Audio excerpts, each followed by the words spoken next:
బంగారం ధరలు ఒక్కో రోజు ఒక్కోలా ఉంటున్నాయి. ఒక్కో రోజు 4, 5,000 పెరిగితే, మరో రోజేమో 4, 5,000 తగ్గిపోతుంది. అసలు కొనాలా వద్దా కూడా అర్థం కానటువంటి పరిస్థితిలో చాలామంది ఆడవాళ్ళు మీమాంసలో ఉన్నటువంటి పరిస్థితి. ఏం జేయాలి అసలు ఇప్పుడు కొనాలా వద్దా బంగారం? కొంటే ఏంటి పరిస్థితి? కొనకపోతే ఎలా ఉంటుంది రేపొద్దున? ఎందుకంటే కొన్న తర్వాత ఒకవేళ రేపు తగ్గిందనుకోండి, మళ్ళీ అదోక టెన్షను. అలా అని చెప్పేసి కొనకుండా ఉన్నాను రేపొద్దున ఇంకా పెరిగిందనుకోండి, ఏంటి పరిస్థితి? ఏం అర్థం కాకుండా ఉంది. సో, ఒక్కసారి మనతో పాటు మార్కెట్ అనలిస్ట్ ప్రశాంత్ గారున్నారు. ఆయన్ని అడుగుదాం. ఆయన ఏం చెప్తే అది జేసేద్దాం. నమస్తే అండి ప్రశాంత్ గారు. నమస్తే అండి నిర్మమ గారు. ఏంటండి కొనమంటారా? కొనాలా? వద్దా? ఏంది? కొంటేనేమో పెరుగుతదేమో పెరగదేమోనని భయం, లేక తగ్గిపోద్దని భయం, కొనకపోతే పెరుగుతదనే భయం. ఏం అర్థం కాకుండా ఉందసలు. ఈయన ఆడవాళ్ళు బంగారం చూస్తుంటే వామ్మో! అనే పరిస్థితొచ్చేసింది. సో, ఫస్ట్ ఒక డిస్క్లైమర్ అండి. మీరు ముందు చెప్పారు కదా! వారేం చెప్తే అది చేసేద్దామని. సో, ఇది జస్ట్ ఒక అనాలిసిస్ అంటే కొంచెం ఇన్ఫర్మేషన్. మీరు ఒక డెసిషన్ గాని, లేకపోతే అవగాహన కోసం అసలు ఏం జరుగుతుందని తెలుసుకునే ఇన్ఫర్మేషన్ సాధనం గాని, సో, ఒక యాస్ ఎన్ ఇన్వెస్ట్‌మెంట్‌గా నేను ఎవరికీ ఇమ్మీడియేట్‌గా ఈ సలహా ప్రకారం మీరు పెంచుకోండి, తగ్గించుకోండి అని చెప్పము. ఎందుకంటే ఇట్స్ వెరీ స్పెక్యులేటివ్. కాకపోతే అందుకు హెల్ప్ చేసే ఇన్ఫర్మేషన్ నేను ఇవ్వగలను. అంటే ఎవరు ఇప్పుడున్న పరిస్థితుల్లో ప్రపంచంలో ఆర్థిక నిపుణులు గాని, అనలిస్టులు గాని ఎవ్వరు కూడా పలానా రోజు ఇది పెరుగుతుంది, తగ్గుతుంది అంటూ కూడా స్పెక్యులేట్ చేసి చెప్పిన వాళ్ళు ఎవ్వరు లేరు. కానీ జరుగుతున్న పరిణామాలని క్లియర్‌గా ఎక్స్‌ప్లెయిన్ చేస్తూ ఏ ఫ్యాక్టర్స్ వల్ల పెరుగుతుంది, ఎందుకు పెరుగుతుంది, ఎలా ఉండబోతుంది అని ఒక ట్రెండ్ చెప్పగలరు మాత్రం గానీ కంప్లీట్‌గా చెప్పలేరు. ఎందుకంటే తెలిసిన ఏ ఒక్కరైనా గూడా ఒక ఇయర్‌లో 65% రిటర్న్ వస్తుందని ఎవ్వరు గూడా ఊహించలేరు. అంటే స్టాక్ మార్కెట్‌లో పెద్ద పెద్ద కొన్ని స్టాక్స్ అట్లా ఒక నెలలోనో, ఒక రోజులో ట్రేడ్ అయినట్టు బంగారు ఈ సంవత్సరం అంత రిటర్న్ ఇచ్చింది. సో, కాకపోతే మనం ఇంతకుముందు చర్చించుకున్నట్టు బంగారనేది ఏదో ఒక స్టేజ్‌లో కరెక్ట్ కావాలండి. అంటే ఏదైనా సరే గ్రాడ్యుయల్‌గా, సడెన్‌గా కానీ గ్రాడ్యుయల్‌గా గానీ ఎక్కువగా పెరిగిందనుకోండి. There is a steep hike. ఎక్కడో ఒక చోట ఒక కరెక్షన్ అనేది అవసరం. అవసరం. సో, బంగారు లాస్ట్ 3, 4 ఇయర్స్‌గా ర్యాలీ అయితూ అంటే సాధారణంగా ఒక 7, 8 లేదా 9% స్థిరంగా ఒక సంవత్సరానికి రిటర్న్ ఇస్తున్న బంగారు సడెన్‌గా లాస్ట్ 2, 3 ఇయర్స్ నుంచి 48, 50% ఇయర్ ఇంకా కంప్లీట్ గూడా కాలేదు. 65% రిటర్న్ ఇచ్చిన సాధనం ఖచ్చితంగా మనకు ఎక్కడో ఒక చోట కరెక్షన్ కావాలి. సో, కరెక్షన్ అనేది ఎందుకు అవుతుందంటే, ఈ షార్ట్ టర్మ్‌లో మనం ఇంతకుముందు చెప్పుకున్నప్పుడు చాలామంది ఈ పెరుగుతున్న వాతావరణాన్ని క్యాష్ చేసుకోవడానికి సడెన్‌గా మార్కెట్‌లో ఎంటర్ అయ్యి, సడెన్‌గా గూడా దాన్ని సేల్ చేసుకుంటారు. అంటే వాళ్ళకి ఆ సడెన్ ప్రాఫిట్ బుక్ చేసుకుంటారు.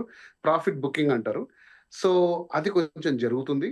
కానీ బంగారు అనేది ఓవరాల్‌గా మీకొక విషయం చెప్తానండి. ఎక్కడా గూడా డిమాండ్ తరగలేదు. అంటే మీరు దేశీయంగా చూసుకుంటే ఆగస్టు నెల, సెప్టెంబర్, అక్టోబర్‌లో మన భారతదేశంలో $7.5 బిలియన్ వర్త్ గోల్డ్ కొన్నారు. అది ఏ మాత్రం గూడా 3 నెలల్లో తగ్గలేదు. అంటే ఏదైనా సరే ఒక వస్తువు రేటు తగ్గుతుంది అంటే ఫస్ట్ అంటే ఎకనామిక్స్ ప్రధాన సూత్రం దాని యొక్క డిమాండ్ తగ్గాలి. అంటే ఎవరు దాన్ని తీసుకోవట్లేదని. అలాంటిదేం జరగట్లేదు. కాకపోతే ఇది చాలా పెద్ద మార్కెట్, వైడ్ మార్కెట్. బంగారనేది మొత్తం మార్కెట్ కాబట్టి అందులో కొన్ని దేశాలు, కొన్ని రిటైల్ ఇన్వెస్టర్సు, కొద్దిమంది ఇన్‌స్టిట్యూషనల్ ఇన్వెస్టర్సు తర్వాత స్టాక్ మార్కెట్‌లో ఈటీఎఫ్స్ ఉంటాయి గదండీ! Exchange trade funds.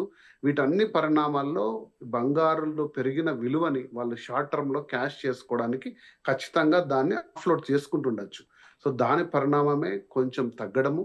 అలాగే మనం ఇంతకుముందు డిస్కస్ చేసినట్టు బంగారం ఎప్పుడు కూడా డాలర్ ఆధారిత అంటే డాలర్‌కి లింక్ అయి ఉంటది. అంటే ఎవరైనా సరే వాళ్ళ యొక్క సేవింగ్స్‌ని ప్రపంచ దేశాలైతేనేమి, వ్యవస్థలైతేనేమి, తర్వాత రిటైలర్స్ అయితేనేమి డాలర్స్ రూపంలో పెట్టుకుంటారు.